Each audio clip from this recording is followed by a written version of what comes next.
Welcome subscribers. My name is Robert Black and happy to have you in my workshop today. And today's video is a joint venture with the Leather Crafters Journal, where we'll have a printed article, and this video is a companion to it, so we can present a greater degree of content than we would otherwise be able to do in the article alone. In today's lesson, we're going to learn about the Spanish ring knot. So get your tools out and your lace and come and join me for some knotting fun.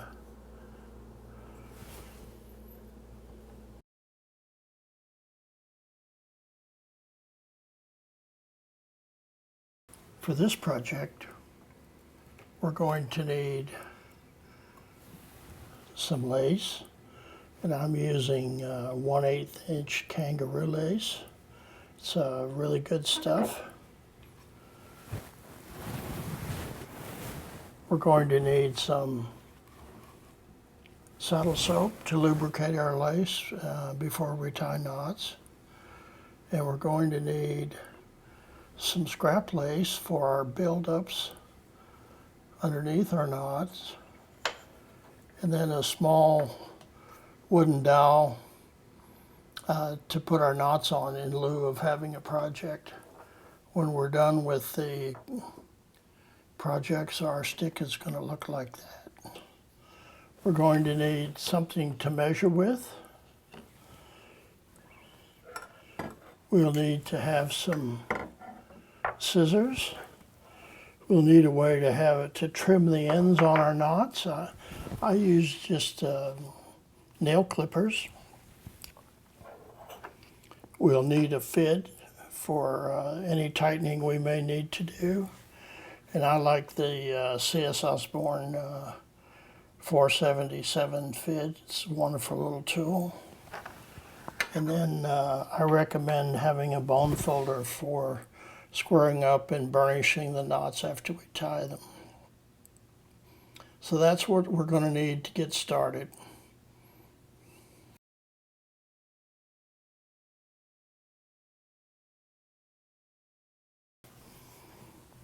Earlier in my article, I suggested that the Spanish ring, while a nice cute little name, was not a helpful name because it didn't give us any information about how to go about tying the knot itself. So I renamed it, and I called it 3-part 5-bite Turk's head with a gaucho interweave. Now this name gives us a lot of information. It tells us that there are 2 steps: tying a Turk's head and applying a gaucho interweave. So it's telling us also what those 2 steps are. So let's do step 1 together, and I'm going to use a big piece of Latigo lace. And all you have to do right now is to sit back and watch. So we're going to do the Turk's head now. The Turk's head is actually a family of knots that have different combinations of parts and bites. So we're going to do the 3-part 5-bite Turk's head. And Turk's heads are symmetrical. So they have a left side and a right side, and they lock. So we're going to do an over, so that has to go under here in order to lock on the right side. Now, because of the symmetry involved, whatever we do on the right side, we have to do on the left side. This lace is a little hard to manage sometimes. So we're going to the left side, and we're going to go under, but we have to create a lock, so we have to have an over-under situation. So what I'm going to do to create that is I'm going to move this loop on the left side over the loop on the right side. And I'm just going to take that and just kind of pinch them together like so. So now we've got a hole here, so if I go over this one and under that one, it locks, creates a lock. So let's do that.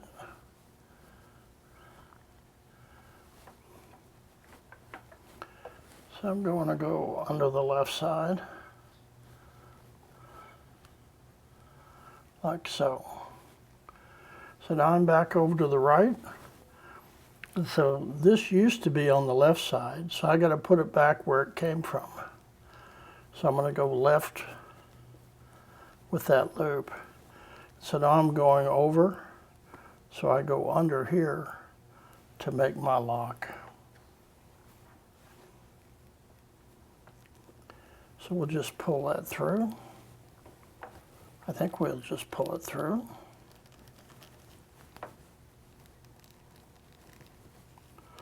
I get it untangled here. And we're back to the beginning of the knot.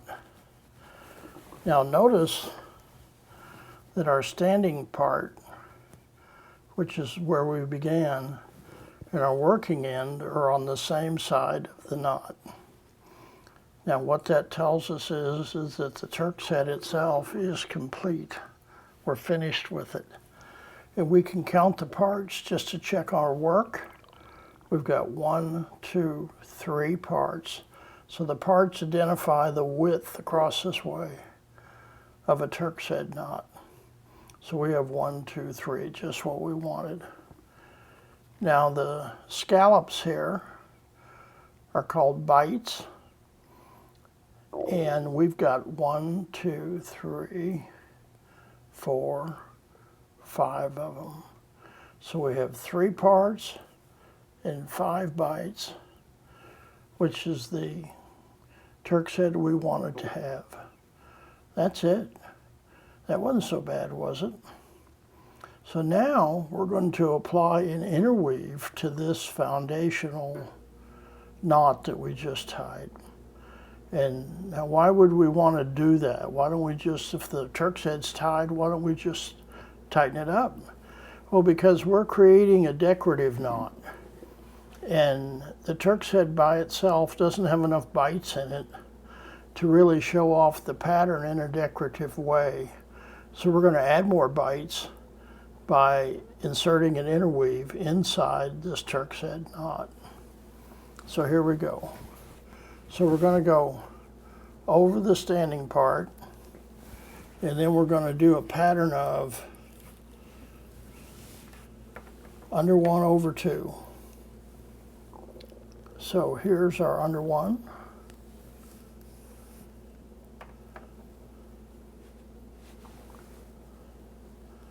This is hard material to work with. Just give it a little twist here.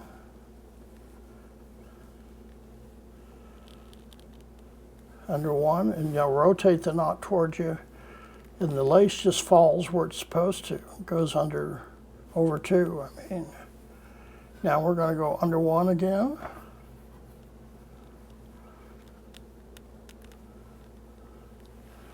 Pull that lace through.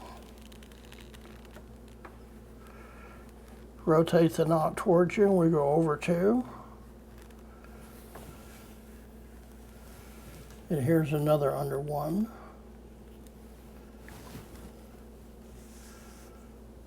And you notice that every time we do that pattern, we're locking. So now we're back to the beginning, and we're going over 2 there. But notice that the standing part and the working part, the one we're moving, are not on the same side of the knot, which tells us that we're not finished with the interweave. We have more to go. So we're going to turn our knot towards us, and we're going to see this pair, which we created the first pass around the knot on the interweave, is not locked. And so we have to lock it. And we're going to do that by going over 2, under 1, 2, and up through the... And this is referred to in many knot books as splitting pairs. So let's see if there's any more pairs. There's one right there. So we're going to go over 2, under 2 to split that pair. Okay, over 2, and there's another pair. So we will split it. Excuse my hands here, we'll twist that. And now we're back to the beginning and we've got both ends on the same side of the knot. And that, my friends, is the Spanish ring. We just did the Spanish ring. So what we would do is we would actually tuck the ends one over the other, like so. Tighten this up around our whatever it is we're making, and then trim these ends. Spanish ring. Now what do we get for doing the interweave? We had 5 bites to begin with, so now we have 1, 2, 3, 4, 5, 6, 7, 8. So we picked up 3 more bites. And if you look at it, we have a much fuller looking knot.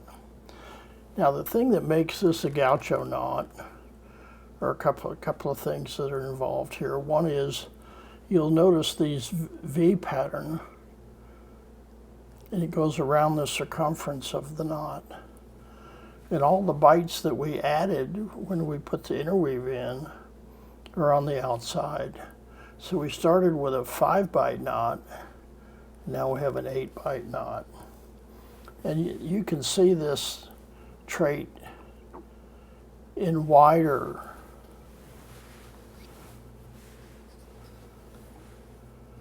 gaucho knots. Here's a 7-part wide. We had a 3 in our Spanish ring, and this is a 7-part wide, and you'll see the set of V's runs around the circumference. Other interweaves, like the herringbone, the V's run down the length of the knot this way. So those are the 2 distinct patterns that you're going to see in braiding. And our Spanish ring is an example of this one right there. Okay, now it's time to try one with the regular size lace and see how we do.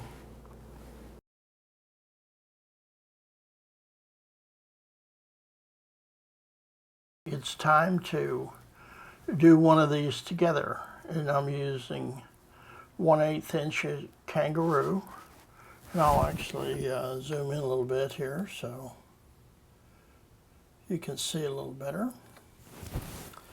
And I'm going to prepare it. It's 18 inches long, so cut you a piece 18 inches long.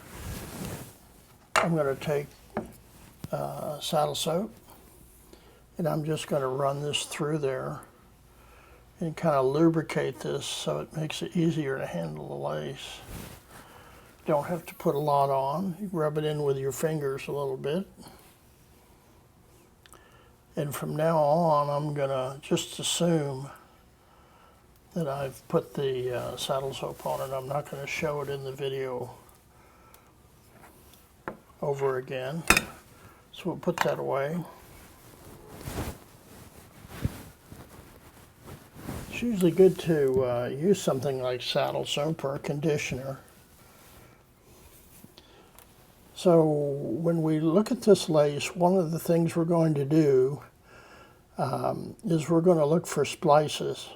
If you buy a 50-meter spool of lace, kangaroo lace, it's I'm pretty sure that all of that's not going to come from one animal. So somewhere in there, there's a splice. And I'm just going to run my fingers down through there. And when I feel it out, if I feel one, I'll examine it and I'll have to cut it out because it'll make a hump in the knot.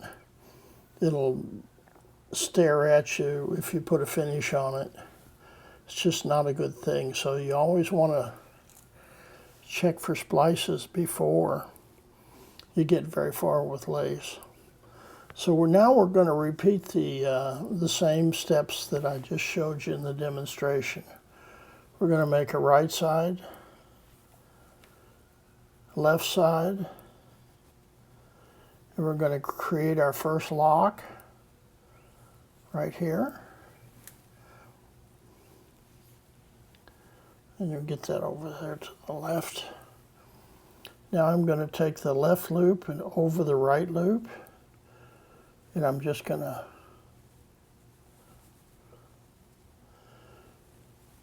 and now I'm going over, so I have to go under to make a lock. So I'll do that. I'm picking the speed up a little. So now this was on the left, so I'm going to put it back by going over like so. And so here we're going over that one, so we're going to go under to make a lock.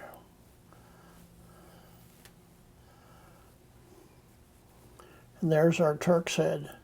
So whenever we do something like this, tie a knot, we always want to check our work and make sure we tied the knot we think we tied. So let's count the parts. We need 3. 1, 2, 3. Let's count the bites. We need 1, 2, 3, 4, 5. So there's our 3-part, 5-bite Turk's head foundation. Now we're going to put our interweave through because we want to pick up some more bites to make this more decorative. So we're going to go over the standing part.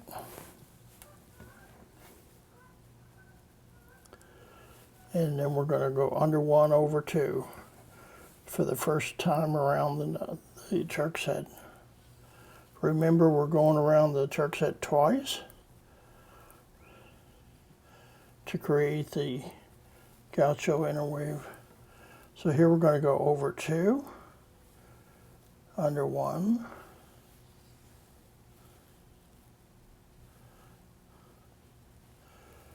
over 2,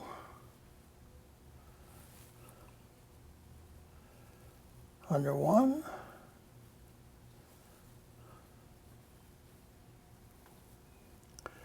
and we notice again that our standing in and working in are on opposite sides of the knot, so there must be pairs. So as we rotate this knot towards us, we're going to be looking for these pairs, like right there.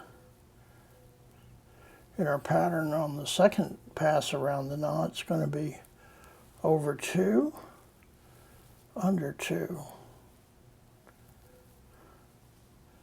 So let me just do that. Now we're going to go look and see if there's any more pairs. Here's pairs. You'll notice one rode up on top of the other one. We tend to want to pinch this knot. And when we do that, we'll get this riding up one over the other. And if it gets too far, you have a hard time figuring out which should be where. You wind up doing the knot all over again. So I'm just holding it very, very gentle. So now we'll come and see our last pair.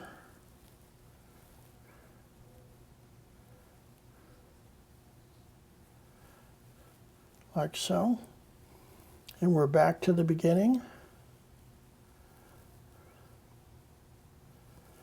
And I'm going to tuck my end here.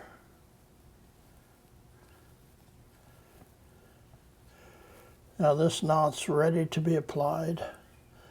Now professional braiders don't tie it on their finger and then apply it to a project. They tie it right on the project. But I'm doing this to make it easier to understand and then to point out some other features of these knots that we have to take into account when we use them. So there's your first Spanish ring knot. Right there. Okay. Now I want you to make another one. Pause the video and make another one. And I want you to use 30 inches of lace, not 18, but 30. And I'll show you why when you get that done.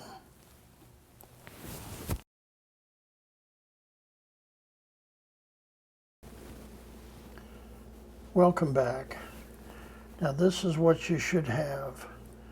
You should have a Spanish ring knot, which is the Turk's head plus the gaucho interweave. Now what I want to show you here is a way to get some additional bites by applying a second layer of interweave, gaucho interweave. This is the technique you use when the diameter of your project gets to be large and you don't want these bites to be really big, long, sweeping bites. So in order to counteract that, we're going to add some additional interweave and pick up some more bites. So we're going to start like we did with the other interweave and go over the standing part. Now we're going to pay a little bit more attention because we're going to be going under 2. There's our 2.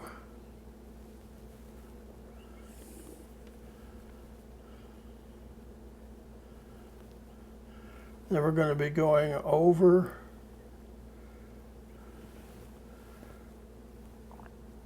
3.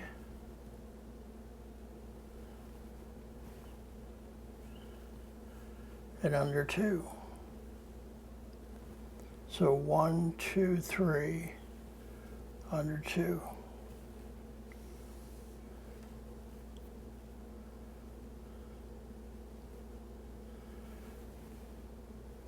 Rotate it towards you, and we're going to go over 1, 2, 3. And we're going to look for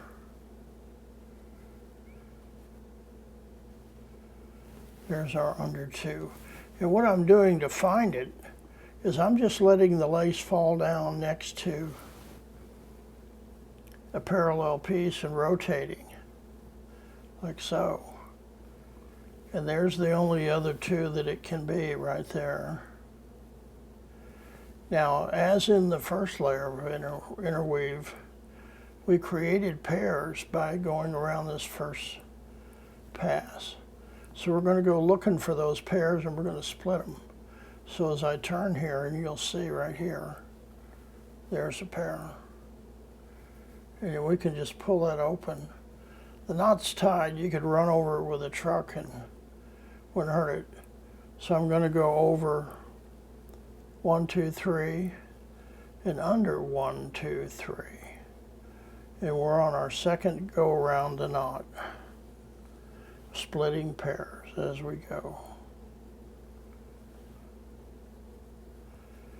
So now I'm just going to let that lace fall. 1, 2, 3. And there's a pair right there. So I'm going under 1, 2, 3. There should be one more pair.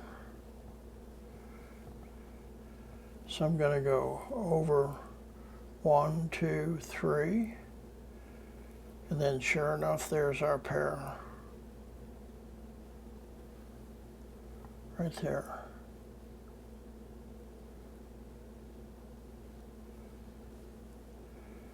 Keep that lace from getting twisted. Now we're back to the standing beginning of the knot, like so. So I would tuck that end.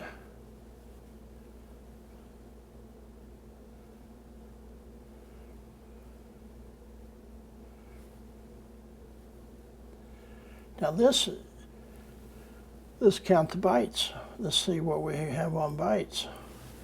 Get fitted where I can point a little bit better here. So let's start with this one. 1, 2, 3, 4, 5, 6, 7, 8, 9, 10, 11 bites. So we picked up 3 more bites than we had in the first Spanish ring that we did. And you can see now that this knot is pretty large, and the bites form a very nice tight pattern around the knot. So we could put this over something with a much larger diameter because we have more bites to work with, so our circumference is actually a little larger. So that's a technique for getting a few more bites into the knot. Now I want to mount these on a project, and what we're going to do is we're going to take our stick that we have, and we're going to mount the simple Spanish ring and then the one with the second layer of interweave on there, and you can see the difference in the way they look. The second knot we tied is actually a little wider, has a little bit fuller pattern. The bites are a little bit longer as they sweep, and depending on how the look you and feel you want in your project, you could choose a single layer of interweave or a double layer of interweave. Now these go by different names. Sometimes this will be called a one-pass knot and this a two-pass knot. They're not particularly helpful names either. So here are two different diameter sticks with identical knots on them. This is the one-layer gaucho. This is the two-layer gaucho on different diameters. And you can see the different appearance that the knots take on. Now before we take one of our knots and mount them to an actual stick, since we don't have a project, we're going to put them on a stick. I need to point out one more thing for you to look at here. If you'll look inside, you'll see this is a concave shape. And just because of the dynamics of the lace, the flatness of the lace, you'll get this concave shape. See? So what that's telling us is, there's the concave shape there. So what this is telling us is, this knot wants to have kind of a rounded hump definition. If we don't do something to keep that concaveness, then this will flatten out and the pattern will look real mushy. So we don't really want to do that. Now this would be the case even in smaller lace. Concave. Here's 1/16 lace. You'll see the concaveness in there. So we have to do something to preserve that. So the knot, when it's in its final form, is actually going to stick up a little bit. The bites are going to go around here and kind of grab the stick, roll over. And the reason that can happen is because there's a buildup underneath. And this buildup is very important. And you use it in almost all knots that are decorative in nature. And most professional braiders I know will spend more time on the buildup, shaping it, than they will on the knot itself. So let's take a look at how we would do something like that.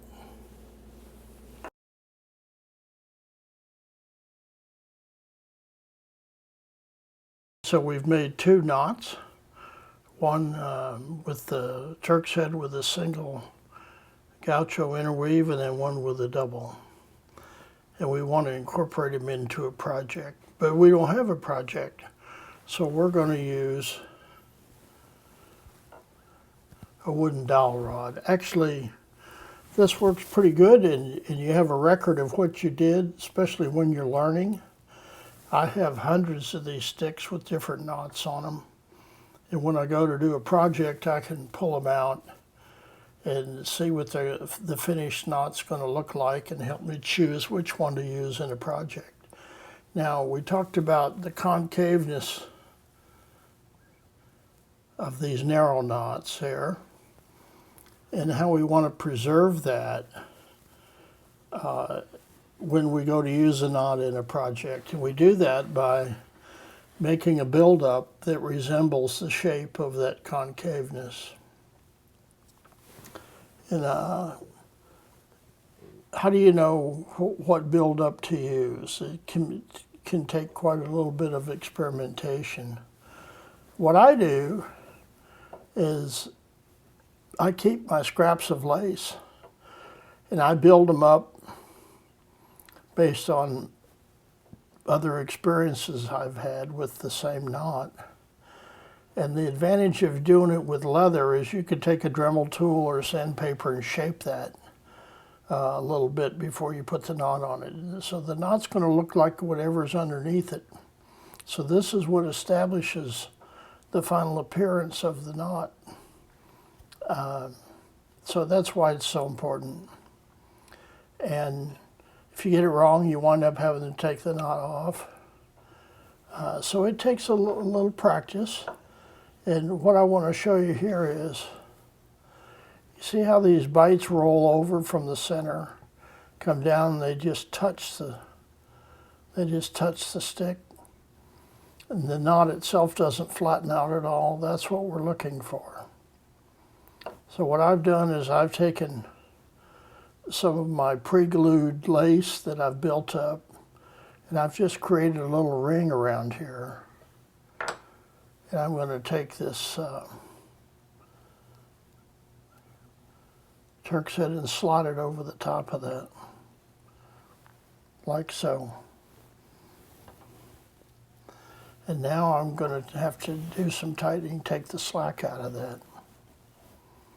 That's one of the more involved things you do. Is there's nothing hard about it. It's just you got to go slow, because as you tighten more, the friction builds up in the knot, and it's harder to correct errors as that friction builds up.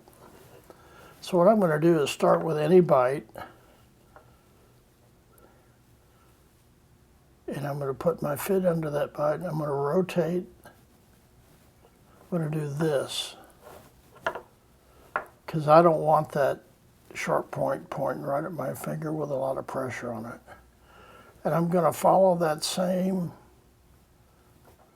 strand around the knot, like that one. Then I come over, and here's the same one here. And so I'm gradually taking the slack out of the knot.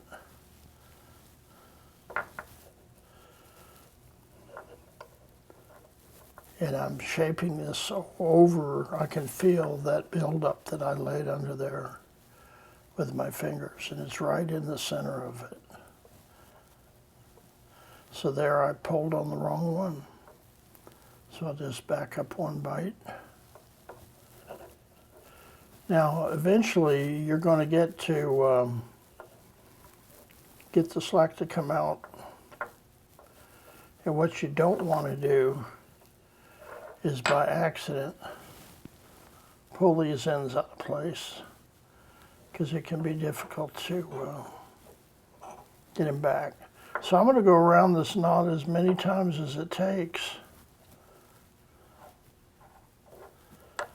to get this slack out.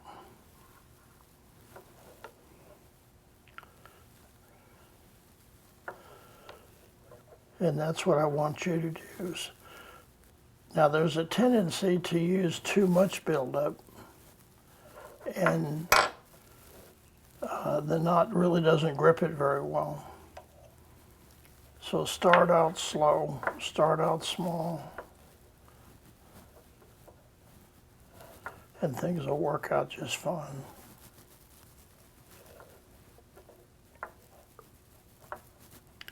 So I'm going to continue to do this. You pause the video and you do it on your stick, and I'll see you when we get done.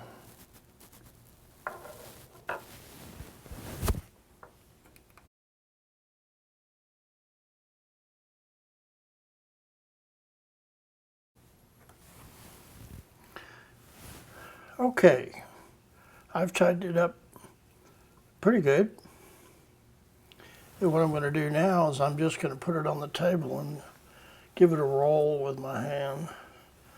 What this will do is show me where any uneven slack is that I may need to address. Like there's a slack bite right there. So I'm going to pick that up.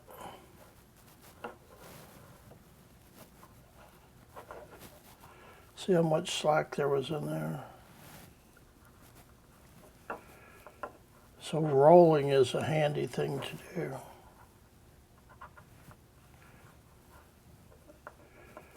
We'll come around here.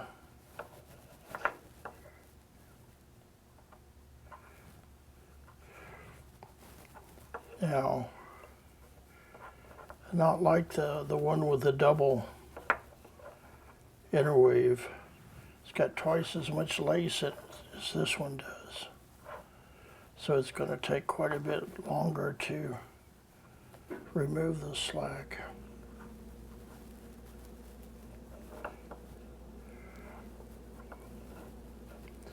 Now, as you gain experience, you're going to do this, tie this knot on the project, and when you do that, it kind of self-tightens, and you don't have this tightening process to quite the same extent.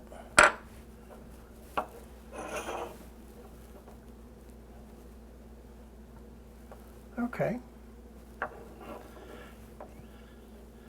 So I like that. So what I'm going to do now is I'm going to trim these ends. This takes some patience to do.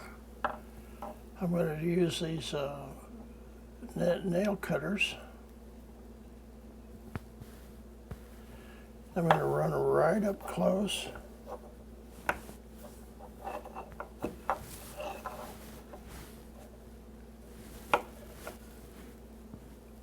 Yeah, didn't press hard enough.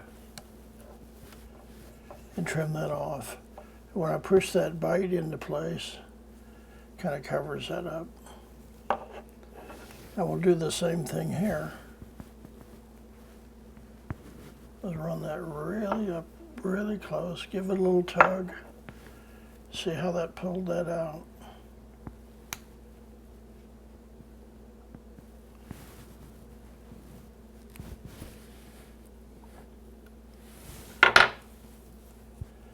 Then I'll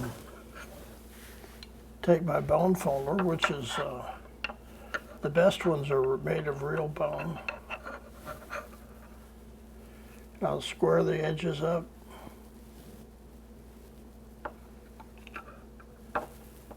Push those bites into place.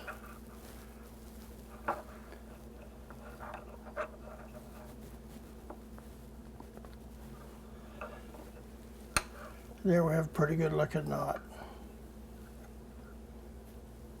And yours should look something like that when you're done. So that concludes the lesson. I hope you've enjoyed it as much as I've enjoyed doing it. If you want to see videos attached to articles in the future, you need to call the Leathercrafters Journal and let Cheryl or Ralph know what you think about this and give them their comments. And if we get enough feedback, we'll continue to do this in future articles. This is Robert Black, and we'll see you next time in the workshop. Bye-bye.